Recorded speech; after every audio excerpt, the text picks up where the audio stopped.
zen, du sang-froid dans les veines, zen, plus de scoop à la chaîne. Ah ça, pour être zen, je peux vous dire qu'il est zen ce matin, le Fifi Collignon. Et la bonne nouvelle, c'est qu'on n'a plus besoin de faire 12 heures d'avion pour aller loin et se dépayser. On peut faire venir toute l'Asie dans son jardin. Exactement, aujourd'hui, on a tous les éléments pour faire un jardin zen. C'est une plaisanterie. Non, c'est pas une plaisanterie. Donc aujourd'hui, la zénitude, elle rentre déjà dans nos appartements. On parle de désengorgement des placards, on parle vraiment de créer de l'espace. Le vide devient aussi important que le plein parce qu'on a envie de respirer. Les appartements. Vivre en toile bientôt. Oui, ça arrive déjà en bordure de Paris.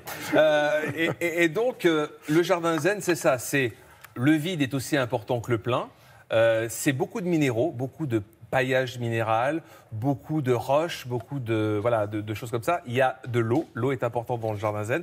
Et puis des végétaux avec du caractère. Il faut des végétaux qui ont du caractère très jeune. C'est-à-dire, soit ils n'ont pas de caractère et on les taille pour leur donner du caractère, soit ils ont du caractère très jeune, comme par exemple les érables japonais, qui prennent un caractère assez jeune, donc en asymétrie souvent, parce que l'asymétrie dans le jardin zen, c'est mieux que la symétrie. Il ne faut pas de choses très symétriques, on n'est pas à Versailles. C'est pas compliqué ça, un peu? Mais non, c'est tout simple.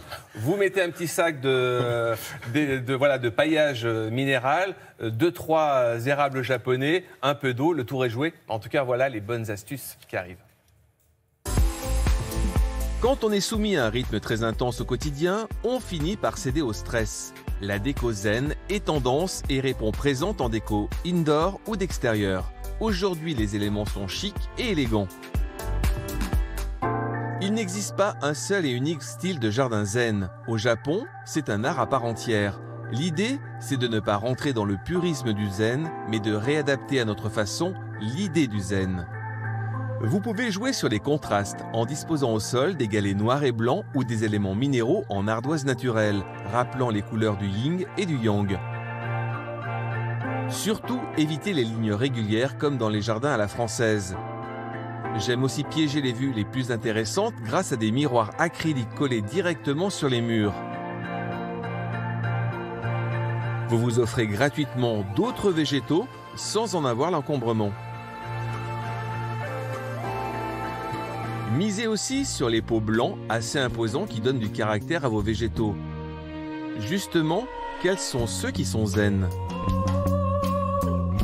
Les Ilex renata en nuage, donc des plantes directement importées du Japon.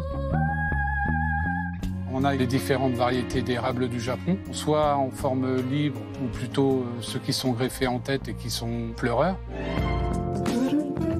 Le Muehlenbecker, plante persistante, rampante et qui se profile au milieu des cailloux ou des graviers qui peut faire joli également dans un massif. Misez aussi sur les mousses-boules qui donnent l'impression de petites montagnes et des fougères qui allègent l'ensemble et conservent leur feuillage toute l'année. Les yuccas suivant les variétés avec des hauteurs et des couleurs différentes qui ont pour attrait la floraison blanche.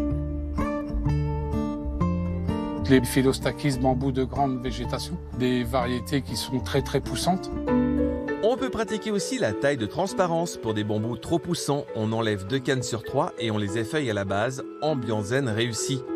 Quelques éléments de décoration peuvent être ajoutés avec parcimonie, comme par exemple avec cette tête de Bouddha qui devient la tête de plan de ce jardin. L'eau est un élément incontournable dans un jardin zen. Elle joue un rôle purificateur. Elle peut être présente sous forme d'étang, de mare ou d'une simple fontaine. Le mobilier est simple pour s'asseoir et méditer, si possible en matière naturelle et sans artifice, comme par exemple avec ces gabions, des structures en fer dans lesquelles on y met des galets ou du bois décoratif. Évitez de multiplier les styles décoratifs et surtout n'emplissez pas votre jardin d'objets évoquant vaguement la culture asiatique.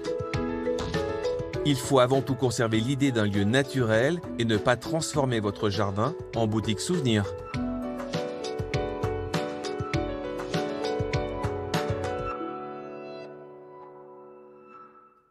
Intelligente l'histoire du gabion, j'ai noté. Alors, entre les cailloux, l'eau, les plantes, toutes différentes les unes des autres, l'entretien, ça va?